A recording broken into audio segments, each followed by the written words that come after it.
अस्सलाम वालेकुम नाज़रीन, मैं हूं मंसूर अली खान और आप देख रहे हैं मेरे सवाल। नाज़रीन, पाकिस्तान के सियासी सिस्टम के लाडले तो बहुत से लोग रहे हैं, लेकिन सच तो यह है कि वो सिर्फ लाडले थे। अनोखे लाडले बनना सबकी किस्मत में कहां लिखा होता है। अनोखा लाडला सिर्फ एक है। आप जान ही गए होंगे कि ये अनोखा लाडला मेरे कप्तान के सिवा और कोई नहीं हो सकता, क्योंकि मेरे कप्तान जैसा कोई नहीं। कोई हो तो सामने आए। ना कोई मेरे कप्तान जैसे काम कर सकता है, ना कोई उन जैसी गुफ्तगू कर सकता है। इल्म व हिकमत और दानाई के जो खजाने मेरे कप्तान अपनी गुफ्तगू में लुटाते हैं, दूसरे सियासतदान तो इसका तसव्वुर भी नहीं कर सकते।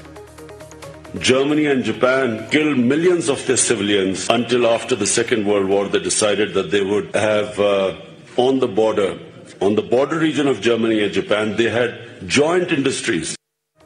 नाज़रीन, ये हौसला तो मेरे कप्तान में ही है कि वो जापान और जर्मनी की सरहदें मिला देते हैं और अंडों कट्टों से मुल्की मईशत सुधारने लग जाते हैं।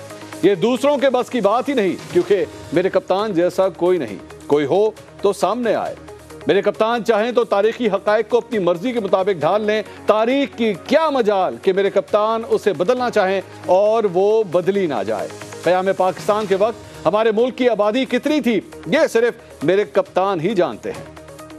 आप ये सोचें कि पाकिस्तान की आबादी 40 करोड़ थी। जब पाकिस्तान बना है तो इसकी आबादी 40 करोड़ थी। आज 22 करोड़ है। 40 लाख नहीं 40 करोड़, सॉरी 40 लाख। नाज़रीन, इदारे शुमारियात के इदादो शुमार जो मर्जी कहते रहें, हम तो सिर्फ अपने कप्तान की मानेंगे, क्योंकि मेरे कप्तान जैसा कोई नहीं। कोई हो तो सामने आए। जोग्राफिया को मेरे कप्तान जोग्राफिया दानों से ज्यादा जानते हैं। वो तारीख को तारीख दानों से कहीं ज्यादा जानते हैं और मईशत तो वो माहिरीन मईशत से भी ज्यादा समझते हैं, क्योंकि मेरे कप्तान जैसा कोई नहीं। कोई हो तो सामने आए। नाज़रीन, सियासत तो मेरे कप्तान के घर की लौंडी है और लीडर तो उन जैसा कोई हो ही नहीं सकता। वो जो चाहे कर दे, जो चाहे कह दें, मेरे कप्तान को कोई कुछ नहीं कह सकता। दूसरों पर मुल्क दुश्मनी का इल्जाम लगाने वाले मेरे कप्तान धरनों में क्या कुछ कहा करते थे, सुनिएगा जरा।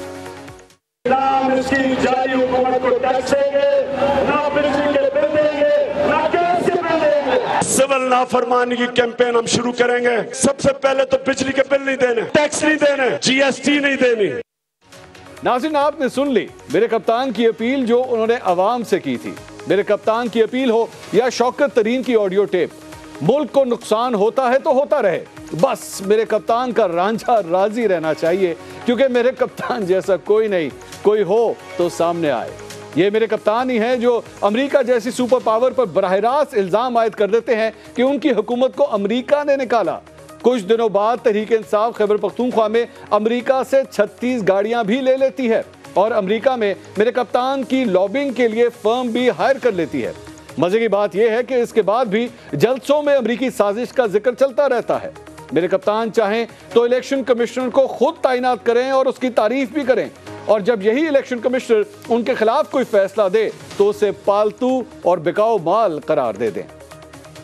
इनका पालतू इलेक्शन कमिश्नर, उसको कहा कि इसको इमरान को डिस्क्वालीफाई किया जाए। नाज़रीन, अहम मुमकिन है कि कल को तहरीक इंसाफ के हक में कोई फैसला आ जाए तो मेरे कप्तान उसी चीफ इलेक्शन कमिश्नर की दोबारा तारीफ कर दें। ये सब मेरे कप्तान के लिए कोई मुश्किल नहीं, क्योंकि मेरे कप्तान जैसा कोई नहीं। कोई हो तो सामने आए। नाज़रीन, मेरे कप्तान चाहें तो 50 लाख घरों और 1 करोड़ नौकरियों का लॉलीपॉप दे दें, और अगर चाहें तो अपने ही मुल्क का दारुल हुकूमत बंद करने की धमकी दे दें। मेरे लिए इस वक्त कौम मेरे साथ खड़ी है। गिलगित बल्तिस्तान में तहरीक इंसाफ, पख्तूनख्वा में तहरीक इंसाफ, पंजाब में, आजाद कश्मीर में, तो मैं जब चाहूं इस्लामाबाद को बंद कर सकता हूं। मेरे कप्तान की इस धमकी से किसी को अपनी ही गोल पोस्ट में बॉल फेंक देने वाला लतीफा याद आ जाए तो ये इसकी सोच का कसूर है। मेरे कप्तान तो हर हाल में दुरुस्त हैं, क्योंकि मेरे कप्तान जैसा कोई नहीं। कोई हो तो सामने आए। नाज़रीन, ये सब बातें कोई और करता तो न जाने उसका क्या बनता, मगर ये मेरे कप्तान है जिनको खुली आज़ादी है कि जो चाहे करें। वो सैलाब में डूबे 3 सूबों के अवाम को नजरअंदाज करके जलसों का सिलसिला जारी रखें या अपनी सियासत चमकाएं, कोई उनको पूछने वाला नहीं, क्योंकि मेरे कप्तान जैसा कोई नहीं। कोई है तो सामने आए। लेकिन इन सब बातों को देखते हुए अवाम 6 सवाल पूछते हैं। सवाल नंबर 1, क्या एक मुंतखब हुकूमत के खिलाफ सिविल नाफरमानी का ऐलान इतना संगीन नहीं था कि उस पर सख्त एक्शन लिया जाता? सवाल नंबर 2, क्या तहरीक इंसाफ के मशहूर जमाना 200 माहिरीन इतनी जहमत भी गवारा नहीं करते कि मेरे कप्तान को कुछ बुनियादी डेटा ही फराहम कर दें ताकि 7.5 करोड़ को 40 करोड़ ना करना पड़े? सवाल नंबर 3, बैरून मुल्क मुकीम पाकिस्तानियों से हुंडी के जरिए पैसे भिजवाने का मुतालबा हो या शौकत तरीन के पंजाब और खैबर पख्तूनख्वा के वज़ीर खजाना से गुफ्तगू हो, क्या मेरे कप्तान मुल्क की मईशत की कीमत पर अपनी सियासत नहीं कर रहे? सवाल नंबर 4, क्या बढ़ती हुई मकबूलियत मेरे कप्तान को यह हक देती है कि वो या उनकी जमात खुलकर मुल्क की मफाद को निशाना बनाए? सवाल नंबर 5, अगर सैलाब ज़दगान की हालत के पेश नज़र मेरे कप्तान जल्द से रोक कर फलाही मंसूबों पर अपना वक्त लगाते तो क्या उनकी सियासत को ज्यादा फायदा ना होता? सवाल नंबर 6, हर सिस्टम एक हद तक लाडलापन बर्दाश्त कर सकता है, मेरे कप्तान आखिर कब तक इस सिस्टम के लाडले रहेंगे? इन तमाम सवालों को की कोशिश करते हैं एक छोटे से ब्रेक के बाद। हमारे साथ रहिएगा।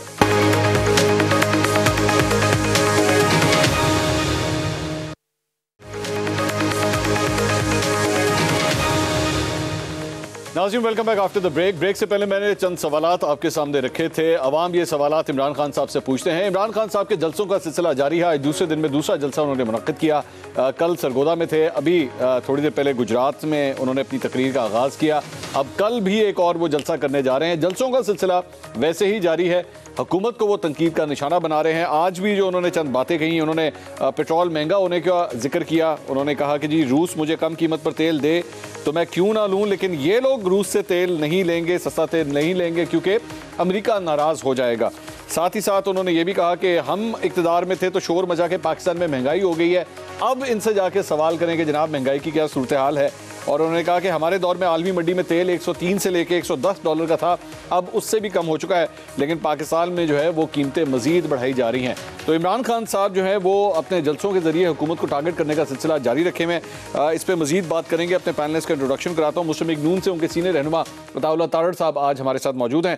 पाकिस्तान पीपल्स पार्टी से कादर मंदोखेल साहब हमें ज्वाइन कर रहे हैं और तज्जियाकार अतर काज़मी साहब भी आज हमारे प्रोग्राम का हिस्सा हैं। तारड़ साहब, मैं सबसे पहले तो आपसे डिस्कस करना चाहूँगा, कल इमरान खान साहब ने एक तो बड़ी सीरियस उन्होंने बात कही कि जी मुझे दीवार से मत लगाइएगा वरना मैं नाम लेना शुरू कर दूंगा, और आज भी आपकी हुकूमत को उन्होंने सख्त तनकीद का निशाना बनाया कि हमें आप लोग महंगाई की बातें करते थे, आज तारीख की बुलंद तरीन सतह पर महंगाई आपके दौर में पहुंची हुई है। बहुत शुक्रिया मंसूर साहब। देखिए, पाकिस्तान इस वक्त एक बदतरीन कुदरती आफत से गुजर रहा है, और ये जो नेचुरल डिज़ास्टर्स होते हैं ये किसी के कंट्रोल में नहीं होते, और इसके होते हुए उनकी आज़ाद कश्मीर में, गिलगित बल्तिस्तान में, खैबर पख्तूनख्वा में और पंजाब में इस वक्त हुकूमत है। ठीक है, अब जब इतनी बड़ी कुदरती आफत आ जाए और मिलियंस ऑफ पीपल वो डिस्प्लेस हो जाएं, 1000 से ऊपर अमवात हो जाएं, बेसरो सामानी की हालत हो, तो बहुत कोई पत्थर का दिल चाहिए कि आप सियासी जलसे मुनक्कद करें,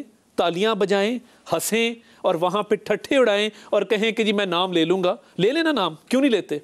कि किसको डरा रहे हैं और किसको धमका रहे हैं? नहीं लेते थे सर, आप भी तो नहीं लेते। चलें, वो फिर गुजरांवाले का जलसे वाली बात लंबी हो जाएगी। अगर आप डिस्कस करना चाहते हैं तो कर लें, मुझे तो चलें, मैं इससे आगे बढ़ते हैं ना। अच्छा। काफी पुलों के नीचे से पानी गुजर चुका है। अच्छा। बात ये है कि ये जमात जो तहरीके इंसाफ जिसका नाम है, ये क्या इमरान खान की पॉपुलैरिटी पे कायम हुई? क्या जनूबी पंजाब महाज इन्होंने खुद कायम किया? क्या जो रोज़ लोग आके पटके इनके पास पहनते थे वो कोई तहरीके इंसाफ के दरीना कारकुन थे जो पिछले 25 साल से इनके साथ थे?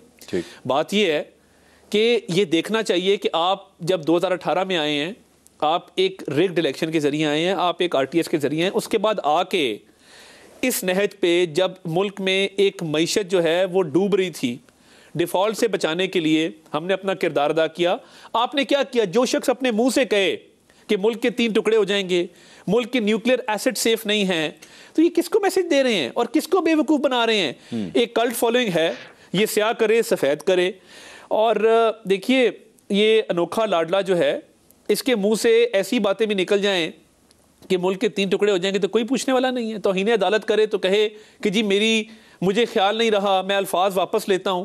तो हमारा जो डे टू डे ट्रायल चलता था, और कई चीजें कुरान से मंसूब कर रहे हैं कि जी कुरान में लिखा है कि आपने न्यूट्रल नहीं होना।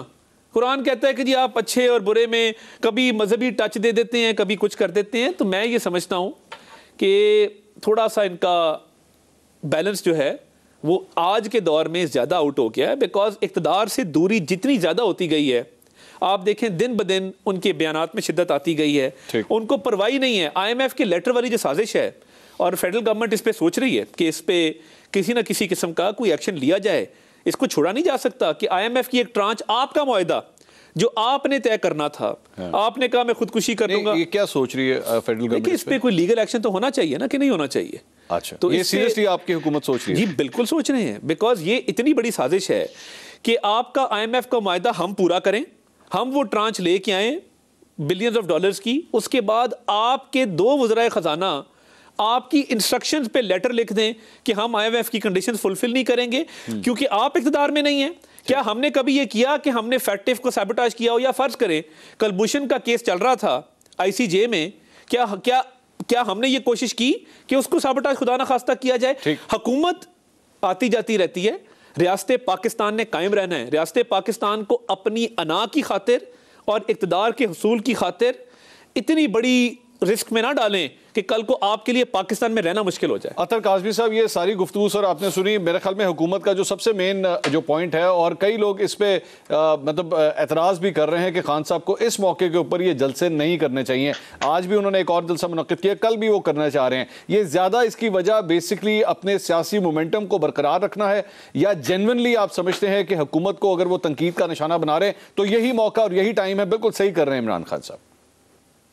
देखिए, इन प्रिंसिपल तो आई थिंक ये बात बिल्कुल ठीक है कि सारी जमातों को, हुकूमत में हो या ऑपोजिशन में हो, इस वक्त सैलाब ज़दगान के ऊपर तवज्जो देनी चाहिए। लेकिन मुल्क की हालात क्या हैं? क्या जो इस वक्त सेंटर के अंदर हुकूमत है उसकी सारी तवज्जो सिर्फ सैलाब ज़दगान की तरफ है या सिर्फ इकॉनमी की तरफ है? सेंटर में जो शहबाज गिल के साथ हो रहा है, खान साहब के ऊपर जिस किस्म के मुकदमात हुए हैं, इस वक्त सिंध जो है जो सबसे ज्यादा मुतासर हुआ है, वहां पर सबसे प्रायोरिटी आपको क्या नजर आ रही है? हलीम आदिल शेख के साथ जो हो रहा है, आप मुझे बता दें गुज़िश्ता 10-15 साल की हिस्ट्री में सिंध के अंदर किसी MPA के साथ ऐसा कोई सलूक किया गया हो?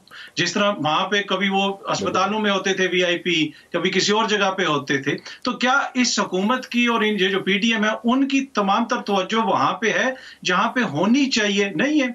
दूसरी बात, IMF की आपने बात की, देखिए इसी पार्लियामेंट के अंदर हमारे जो वजीर दिफा हैं उन्होंने कहा था जो गवर्नर स्टेट बैंक है ये वॉशराय है, क्योंकि ये जो स्टेट बैंक के हवाले से कानून तब्दील किया गया है उसको गद्दारी तक कहा गया, आवाम दुश्मनी कहा गया। क्या इन्होंने वो कानून तब्दील किया है? क्यों नहीं तब्दील किया अभी तक? और तारड़ साहब फरमा रहे थे कि खलभूषण का उन्होंने जिक्र किया, जब खलभूषण का मुकदमा आलमी अदालत में गया तो खलभूषण के वकील ने किसका नाम वहां पे लिया? पाकिस्तान के किस लीडर का नाम लिया अपनी गवाही के तौर पे? देखें जनाब, वो भी हमारी गवाही दे रहा है, किस लीडर का नाम लिया था आलमी अदालत में? तो मेरे ख्याल में हर किसी को सोचना चाहिए इस वक्त, जो भी चाहे हुकूमत में हो या अपोजिशन में हो, अगर वो मुल्क को ज्यादा मफाद मुकद्दम रखते हैं तो इस वक्त आवाम की तरफ तवज्जो दें और सियासत को खत्म करें। पर अनफॉर्चुनेटली मंसूर भाई, मुझे ये होता हुआ नजर नहीं आ रहा।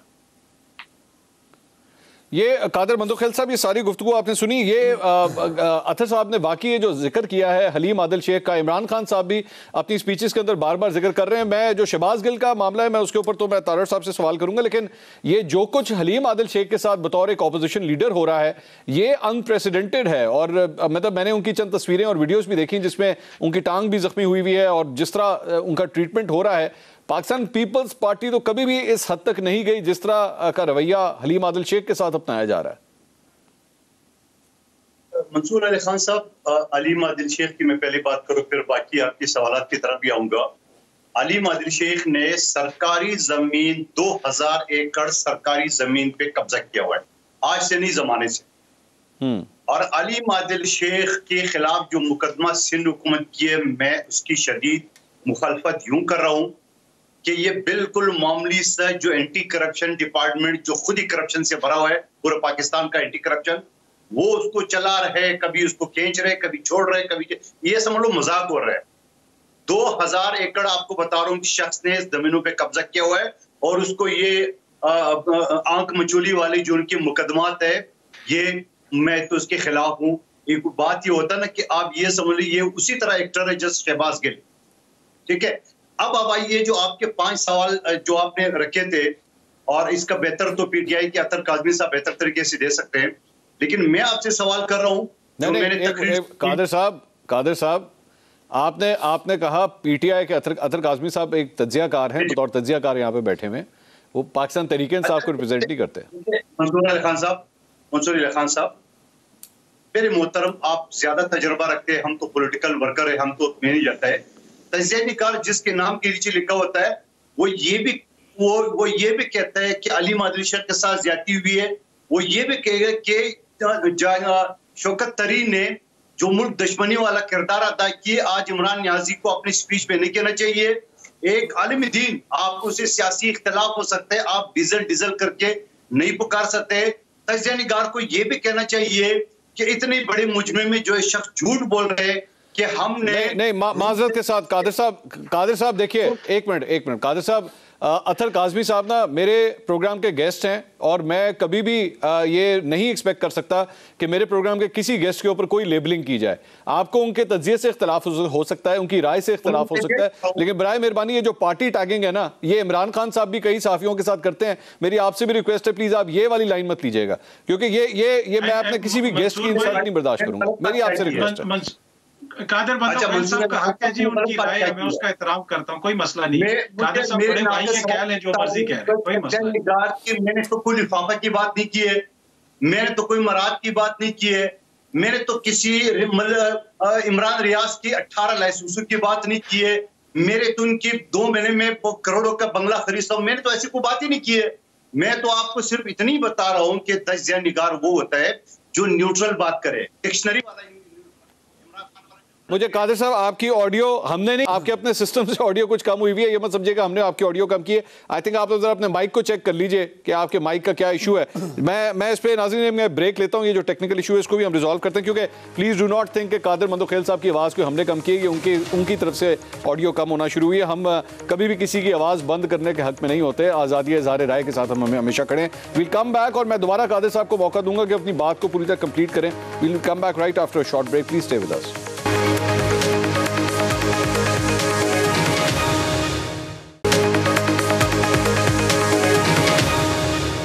नाज़रीन welcome back after the break से पहले कादिर बंदोखेल साहब गुफ्तगू कर रहे थे, हलीम आदिल शेख साहब के मामले के ऊपर बात कर रहे थे, और आज जो हमने सवालात रखे थे प्रोग्राम में उसका भी वो कुछ जवाब देना चाह रहे थे। हमें ब्रेक पे जाना पड़ा। कादिर साहब आप प्लीज़ अपनी बात को कंटिन्यू कीजिएगा। अच्छा, मैं मंसूर अली खान साहब ये गुजारिश कर रहा था कि जिस तरह आज जलसे में इमरान अहमद खान साहब जिस तरह आवाम से झूठ बोल रहा था कि हम रूस से पेट्रोल 40% सस्ता ख़रीद रहे थे। आपको मैं याद दिला दूँ, अता तारड़ साहब भी और अतर काज़मी साहब भी सुन रहे, हमने असम्बली के फ्लोर पे हमारे वज़रा ने मुख्तलिफ टॉक शो में बार बार उनसे ये गुजारिश की कि भाई आपने जो डील की है, जो बात की है रूस का, कोई कागज़, कोई लेटर, कोई रिप्लाई, कोई तो सबूत बता दे। और फिर ये भी मैं आपको बता दूं कि बाकायदा PSO की जो बिडिंग होती है वो हर 15 दिन होती है, और वो दुनिया की, पाकिस्तान की नामी गरामी कंपनियां आती हैं, उसमें बाकायदा हिस्सा लेते हैं। तो इतना बड़ा फ्रॉड, इतना बड़ा झूठ जो अभी तक वो रिपीट कर रहे हैं। उसके बाद मैं एक चीज़ ये बताना चाह रहा था आपको कि दहशतगर्दी की डेफिनेशन क्या है, कि मुल्क में जलाओ, गिराओ, बम ब्लास्ट, खुद का शामिल, इसको दहशतगर्दी कहते हैं। आप मुझे बताओ मुल्क दुश्मनी क्या होता है? मुल्क दुश्मनी की क्या डेफिनेशन है? कि आप पहले फरमा रहे थे मेरे मुंह में खाक, चलो आपकी मैं लिहाज करता हूं कि आपने कहा पाकिस्तान 3 टुकड़े हो जाएंगे, पाकिस्तान श्रीलंका बन जाएगा, और जब IMF ने जो कुछ हमसे कराना था, जिस तरह हमें जलील करना था, अल्लाह अल्लाह करके जब मंडे वाले दिन ये लोन अप्रूव होने वाला था, आपने अपने फंडरों के जरिए, आपने अपने इन झूठों और इन जो निकम्मे, जिसने एक जाली बैंक खड़ा करके, जाली तरीके से बैंक खड़ा करके फ्रॉड किए, शौकत तरीन की बात करूं, उसको आपने बाकायदा अपने वजीर खजाना को बोला कि उनको बोला कि हम डील हम मना कर दे, क्योंकि मीडिया का दौर है। या मैं समझ गया कादिर भाई, आपका पॉइंट आ गया सर, आपका पॉइंट आ गया सर, पॉइंट आ गया, मैं समझ गया आपकी बात।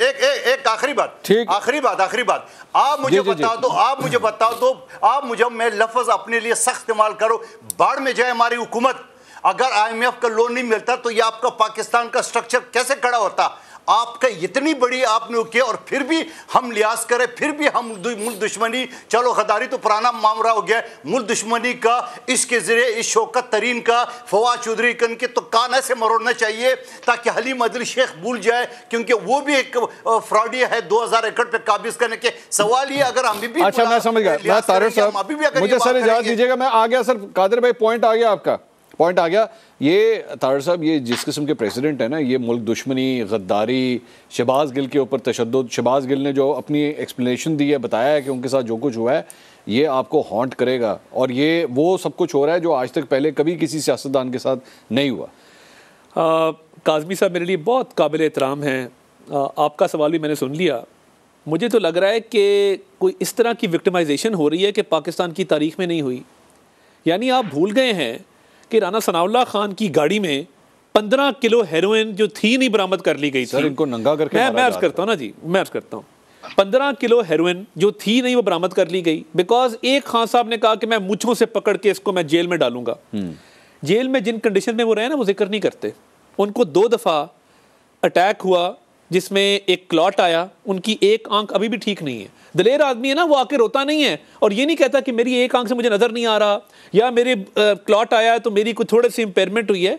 बर्दाश्त किया, दवाई नहीं दी जाती थी, 6 बाय 10 के सेल में बंद किया और शदीद गर्मी में तंदूर बार चलाया जाता था कि वो पसीने में शराबूर हो जाए। नीचे कीड़े होते थे, सोने की जगह नहीं थी और बुनियादी ज़रूरियात।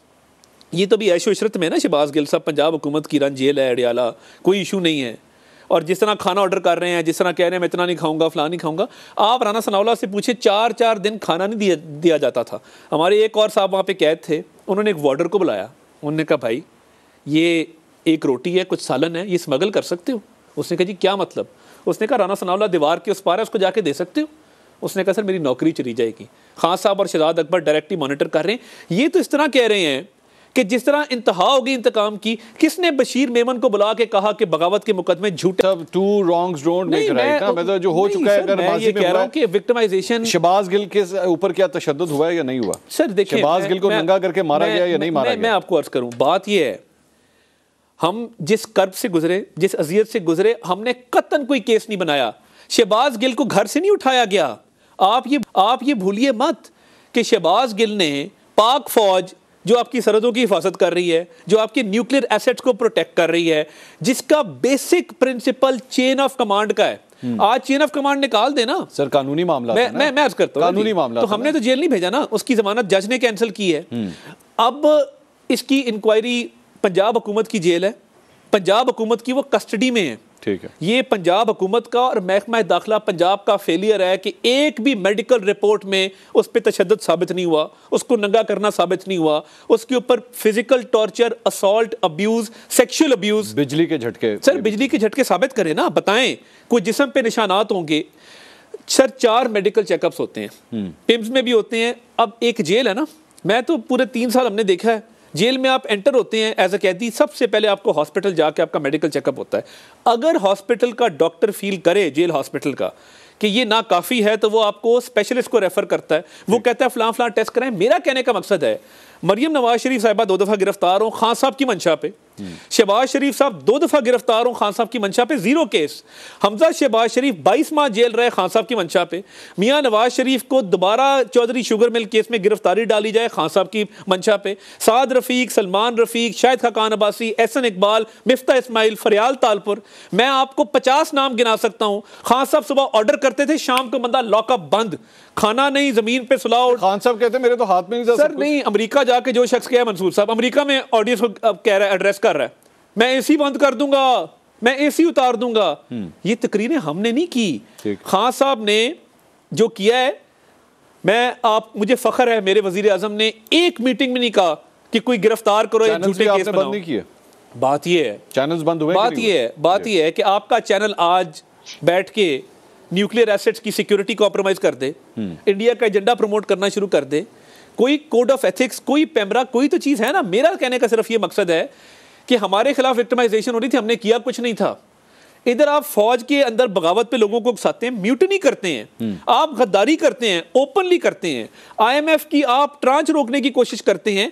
हमारा उनका कोई कंपैरिजन नहीं है मेरे मोहतरम काज़मी साहब, हमारे ऊपर तो इस तरह के केस डाले गए हैं और हम रोए नहीं थे, हम हौसले वाले लोग थे। मैं आपको खुदा को हाजिर नाज़र जान के कहता हूं कि जेलों में जो हुआ मेरी ज़बान से वो अदा नहीं हो सकता।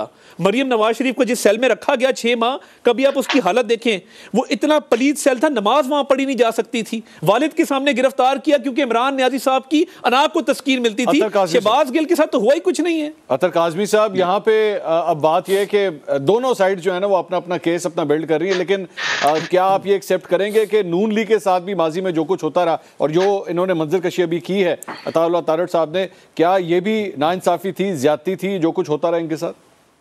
देखें, पहले तो मेरे जो बड़े भाई हैं कादर मंदोखेल साहब, उन्होंने हमेशा की तरह मेरे ऊपर फिर शफकत फरमाई और मेरे हवाले से कुछ बातें की, उसका मैं थोड़ा सा आंसर देना चाहूंगा और उम्मीद रखता हूं कि वो सुनेंगे और फिर मैं अता भाई का भी जवाब देता हूं। पहली बात यह है कि देखें, उन्होंने ये कहा कि मैं गैर जानिबदार हूं, मुझे उससे कोई नहीं, उनकी राय है, वो अपनी राय का हक रखते हैं। मसला ये है कि कादर साहब का जिस जमात से ताल्लुक है उसके लीडर आगा सराजुद्दौरानी साहब सैलाब मुतासरीन को सामने खड़ा करके कह रहे हैं कि तुम जो गरीब लुटे पुटे लोग हैं, तुम लोगों के गुनाहों का नतीजा है कि आज ये मुसीबत हम पे आई हुई है। एक इनके जो वजीर हैं, उनको जो सैलाब है ना जिसमें लोग मर रहे हैं, डूब रहे हैं, उसमें उनको इटली नजर आ रहा था। एक और इनके MNA से आप जाते हैं, वहां पे सामने भूखे नंगे प्यासे लोगों के सामने मिनरल वाटर से वो अपनी जूती धो रहे हैं। तो अगर मेरे ऊपर कोई इल्जाम लगा देंगे तो मुझे कोई इश्यू नहीं है। मसला ये है कि इनकी नजर में गैर जानिबदार सिर्फ वो है जो इनकी काबीना में बैठा हुआ सहाफी। जहां तक अता भाई ने बात की, देखें अता भाई के हवाले से कोई अगर मेरे सर पे बंदूक भी रख दे और ये कह दे कि अताउल्लाह तारड़ जो है वो गद्दार है, मैं कभी भी नहीं मानूंगा। देखिए, इख्तलाफात होते हैं, हर किसी के एक दूसरे के साथ इख्तलाफात होते हैं, इसको उस एक्सट्रीम पे नहीं लेके जाना चाहिए।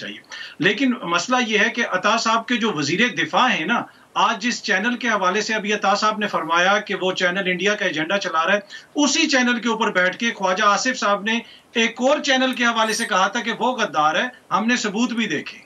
तो मसला ये कि कब तक ये साइकिल चलती रहेगी, इसी तरह बातें होती रहेंगी कि इसके साथ ये हुआ, उसके साथ ये हुआ, कि या फिर हम कोई मैच्योरिटी दिखाएंगे और बहस को आगे लेके जाएंगे, आगे बढ़नी चाहिए। जहां तक राणा साहब का ताल्लुक है, राणा साहब का जो केस था उसमें एक मेजर जनरल के हवाले से राणा साहब ने बाकायदा रिटन शिकायत आर्मी चीफ को भी दी हुई है, फौज को भी दी हुई है। तो उस जमाने में तो सारा बयानिया ये था कि हमारे खिलाफ कोई और कुछ करवा रहा है, इसको लाने वाले कोई और हैं, इसको ये तो खटपुतली है, ये तो सिलेक्टेड है। उस वक्त तो ये कहा ही नहीं जाता था कि ये सब कुछ कर रहा है। तो अब एकदम से 190 डिग्री का वो टर्न ले लिया गया है। लेकिन मेरे ख्याल में जो मौजूदा सूरत हाल है उसमें जो भी जमात हो, चाहे वो पाकिस्तान तहरीक इंसाफ हो या इस वक्त जो हुक्मरान इत्तेहाद है, इन सब को सोचना चाहिए कि जो अवाम है उनकी क्या हालत है। तो थोड़ी सी तवज्जो थोड़ी उस तरफ होनी चाहिए हम सब की।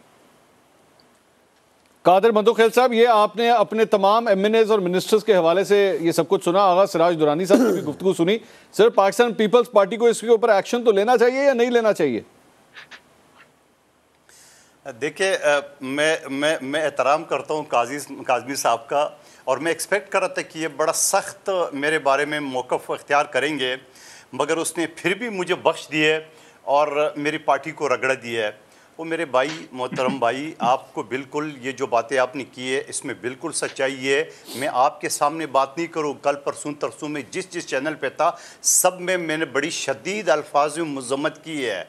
और दूसरी बात ये कि बाज़ लोग भी ऐसे होते हैं ना कि नादान होते हैं। मिसाल के तौर पे हमारे ग्रैंडमा ने पैसे तकसीम करे थे, नहीं करना चाहिए, लेकिन चूंकि वहाँ पे जो बच्चे आगे पीछे हो जाते हैं तो उसने जेब से पैसे निकाले, मैं उसकी मुखालफत कर दूँ, नहीं देना चाहिए।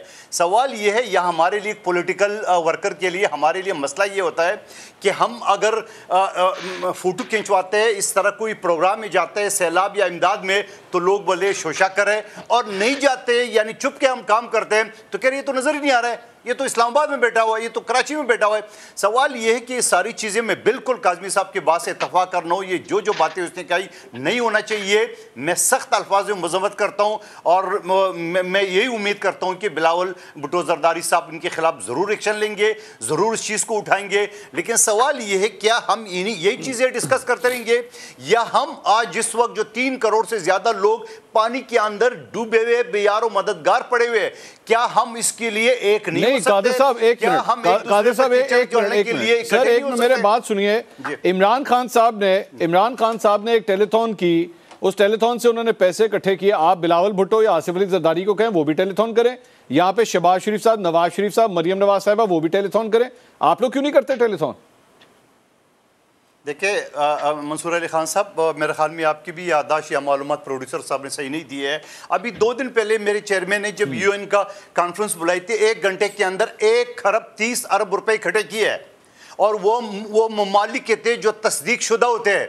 और वो जो 5 अरब की आप बात कर रहे हैं, उसमें कि सोशल मीडिया में किसी ने क्लिप डाला था कि मैं तो 1 अरब रुपए का ऐलान करने वाला था टेलीफोन करके इमरान खान साहब को, लेकिन मेरा अपना बैलेंस खत्म हो गया। तो बात ये होता है ना, मैं उसको भी एक मजाक की मूड में ये बात कर रहा हूँ, मैं मजाक की मूड में बात कर रहा हूँ। सुने, मैं एक चीज ये कहना चाह रहा हूँ कि इमरान अहमद खान नियाजी साहब ने जो 5 अरब की, अल्लाह करे मुझे खुशी इस बात पे, क्योंकि 2 दिन पहले 27 अगस्त को उन्होंने अमेरिका में पीटीआई के लिए फंड रेजिंग किए।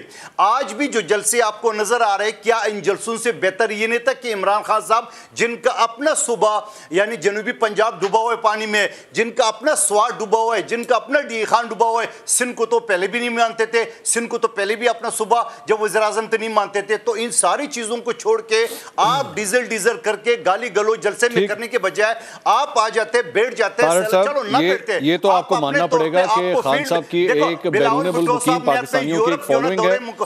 मैं सर आगे सर पॉइंट आपका करके कैंसिल करके पानी के अंदर आवाम के साथ बैठे हुए, क्या इमरान नियाजी साहब बैठे हुए सर? आगे सर पॉइंट आ गया कादिर भाई, पॉइंट आ गया आपका, बैठ जाते हो सर आ गया। मैं तारिक साहब ये आपको मानना पड़ेगा, बैरून मुल्क मुकीम पाकिस्तानियों ने बड़े पैसे दिए खान साहब को। आप 5 अरब और उससे बल्कि 5 अरब से भी ऊपर की अमाउंट उन्होंने कही है कि हमें प्लेज हुआ है। आप फरमा रहे हैं कि स्टेट बैंक में इतने पैसे नहीं है। सर मुर्तज़ा शाह नामी एक सहाफ़ी है लंदन में, मुर्तज़ा अली शाह, आप जानते हैं उनको, जी। इन्वेस्टिगेटिव जर्नलिस्ट भी हैं और अच्छा एक्सपीरियंस है उनका। उन्होंने एक बंदे ने कुछ 16 मिलियन, अतर काज़मी साहब के बड़े अच्छे दोस्त जी, उन्होंने कुछ मिलियन पाउंड का एक बंदे ने फ़ोन करके टेलीथॉन में कमिट किया। अब शाह साहब को थोड़ी सी तशवीश हुई।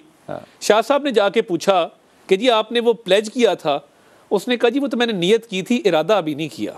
तो ये स्टेट बैंक के फिगर्स जो परसों फेडरल गवर्नमेंट ने निकलवाए हैं, वो 5 अरब तो कहीं नजर नहीं आया। अभी कुछ लाख जो है, लाख जी, कुछ लाख करोड़ों में होंगे, नहीं मतलब हो सकता है ना 70-80 लाख हो।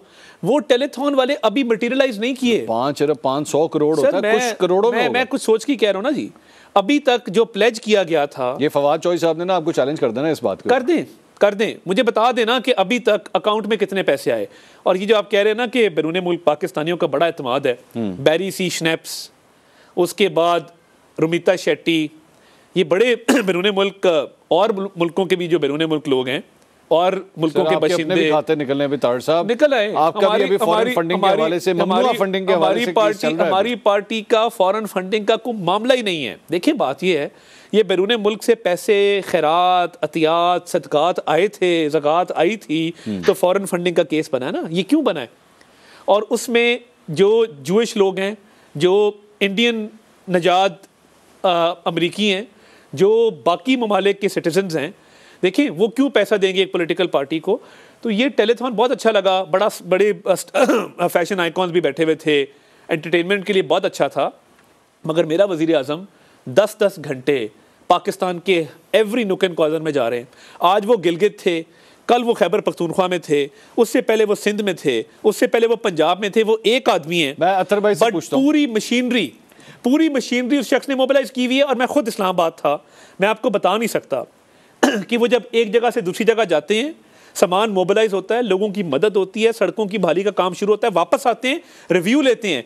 चेयरमैन NDMA जनरल साहब बहुत अच्छा काम कर रहे हैं, वो हर वक्त उनके साथ होते हैं। इवन रात को कई दफ़ा 11 बजे रिव्यू मीटिंग मिनिस्टर्स की जो है कमेटी वो लेती है कि खैमे कहाँ ज़्यादा रिक्वायर्ड हैं, खुराक कहाँ ज़्यादा रिक्वायर्ड है, रिकंस्ट्रक्शन कहाँ होनी है। आज गुजरात के जलसे पे मैंने वो देखा है पूरा, सर 20 से 25 करोड़ रुपया खर्च आया, ट्रांसपोर्ट, लाइटिंग, स्टेज, हर चीज़ मिला के।